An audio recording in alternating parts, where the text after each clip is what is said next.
పరిశుద్ధాత్మరావు స్తోత్రం నాయన. ఈ సన్నిధి మా మధ్యలో సంచారము చేయనట్లు పరిశుద్ధాత్మ అభిషేకముగా మా అందరినీ మీ అర్పణకు తండ్రి మీకు అర్పించుకుంటున్నామయ్యా. మా అర్పణ మీకు అర్పించుకుంటున్నాము తండ్రి. ఈ సన్నిధి మా మధ్యలో సంచరింపచేయునుగాక. పరిశుద్ధాత్మ అభిషేకం మా చుట్టూ తిరుగునుగాక. మీరే మాట్లాడి మహిమ పొందునుగాక. ఆమేన్.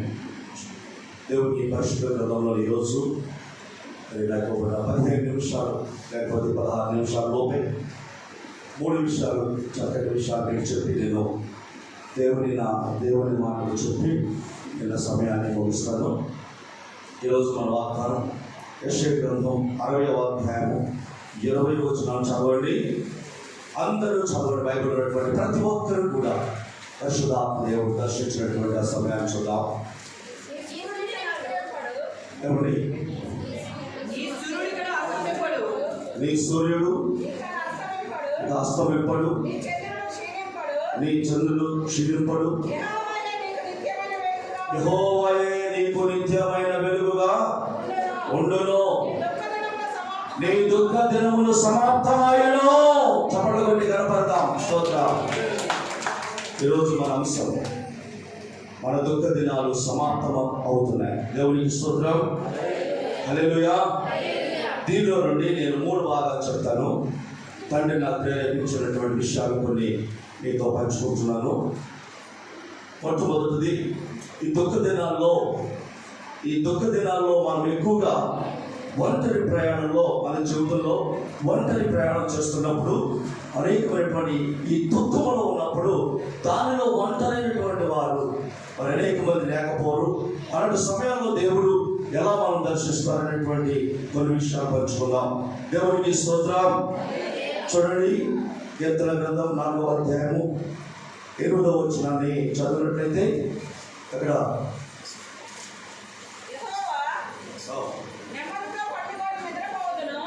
యెహోవా నెమ్మదితో పడుకొని నేను నిద్రపోదును, నేను ఒంటరిగా నుండినను, నీవే నన్ను సురక్షితముగా నివసింపచేసేదవు. ఒకసారి చప్పట్లు కొట్టి కనపరచండి. స్తోత్రం. హల్లెలూయా. చెప్పండి గట్టిగా. హల్లెలూయా చెప్పండి. చక్కగా దేవుని వాక్యాన్ని వినండి. ఒంటరిగా నేను నెమ్మదిగా ఉండినట్లుగా, నేను ఒంటరిగా ఉండినను నెమ్మదిగా ఉండినట్లు నీవే నన్ను సురక్షితముగా నీవే ఎవరైనా ప్రభు అయినా దేవుడు. దేవుడికి స్తోత్రం. ప్రభు అయిన యేసుక్రీస్తు వారు ఈ రీతిగా మరి మన యొక్క ఒంటరి జీవితంలో ఉన్నప్పుడు, మన దుఃఖ దినాల్లో ఒంటరైపోయినప్పుడు, అంటే ఆర్థికముగా సమస్యలలో, అప్పుల భారంలో, అనారోగ్యాల్లో, వ్యతిరేకతల్లో ఒంటరి వారు అయిపోతాం. ఒక్కొక్కసారి ఆ ఒంటరి వారు అయిపోయినప్పుడు నిజంగా చాలా బాధాకరమైనటువంటి విషయం అండి అది. అందరూ ఉన్నా ఒంటరిగానే ఉంటాం. అందరూ ఉన్నా మన జీవితాల్లో నెమ్మది ఉండదు. కుటుంబంలో అన్నదమ్ములు ఉంటారు, అక్క చెల్లెలు ఉంటారు, అలాగే బంధుమిత్రులు ఉంటారు, కానీ మనకి నెమ్మది ఉండదు. అంటే అది ఒంటరితనం. ఈ ఒంటరితనం ఎలా ఉంటుందంటే చాలా భయంకరమైనటువంటి పరిస్థితి. ఆ ఒంటరితనాన్ని నేను కూడా మరి కుటుంబంలో ఉంటూ నేను కూడా అనుభవించినటువంటి ఒక వ్యక్తినై ఉన్నాను. దేవునికి స్తోత్రం. చూడండి, అనుభవం అనేది ఏది మనం మాట్లాడలేము. ఇక్కడ భక్తులు కూడా అదే దావీదు గారి జీవితంలో కూడా ఒంటరికైనటువంటి పరిస్థితులు ఎదురైనప్పుడు ఈ పరిస్థితిని చూడగలుగుతున్నాడు. ఈ ఒంటరి జీవితం అనేటువంటిది చాలా భయంకరమైనటువంటి క్షీణించేదనం అన్నమాట. ఈ ఒంటరి జీవితం అనేటువంటిది మన జీవితంలో సుఖములైనటువంటిది. ఈ ఒంటరి జీవితం అనేటువంటి సమాధానమైనటువంటిది. ఈ ఒంటరి జీవితము మన యొక్క కుటుంబాన్ని క్షీణించుకుని భయంకర తినేసేది. దీనిలో మనం బయటపడటానికి ఇక్కడ అన్నాడు, ఏమన్నాడు? నేను ఒంటరిగా ఉన్నా నీవే నన్ను సురక్షితముగా నివసింపచేయటము నిజమే. చెరువు నిండుగా నీళ్ళు ఉన్నప్పుడు చూడండి, ఈ కప్పలు అనేవి ఆ చెరువు దగ్గరికే చేరతాయి.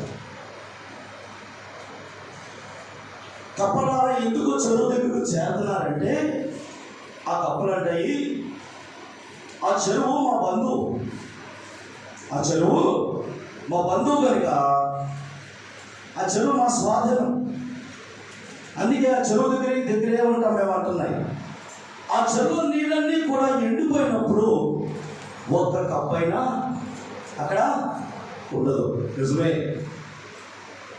మీరు మీ కుటుంబంలో మీ పరిస్థితులు బాగున్నప్పుడు, మీ జీవితాలు బాగున్నప్పుడు, మీ కుటుంబాలు బాగున్నప్పుడు, మీరు ఒక స్థితిలో ఉన్నప్పుడు చూడండి, మన బంధువులు అన్నీ కూడా సమకూడి అందరూ నీ దగ్గరికి వస్తారు. కానీ నువ్వు ఒంటరి అయిపోయినప్పుడు, నీ చెరువులో నీళ్ళు ఎండిపోయినప్పుడు, నీ జీవితంలో ఆర్థిక పరిస్థితులు వచ్చినప్పుడు, నీ జీవితంలో అనారోగ్యం వచ్చినప్పుడు, నీ జీవితంలో సరైన శాంతి సమాధానం లేనప్పుడు ఎండిపోయిన పరిస్థితి అవుతుంది.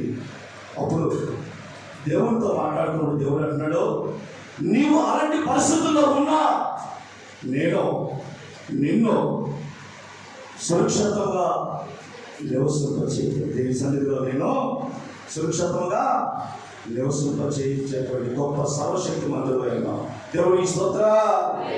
నిజమే. నీ జీవితం, నా జీవితాల్లో అనేకమైన పరిస్థితులు ఎదురవుతున్నప్పటికీ కూడా వాటిలో నుండి దేవుడు ఒక నవనూతనమైనటువంటి జీవితాన్ని దేవుడు ఇవ్వగలిగిన సమర్థుడైనాడు. దేవునికి స్తోత్రం. హల్లెలూయా. 102వ కీర్తన 7వ వాక్యం అనుకుంటా, నేను ఒంటరిగా ఉన్నప్పటికీ కూడా, ఇంటి మీద ఉన్న ఒంటరి పిచ్చుకున్నప్పుడు కూడా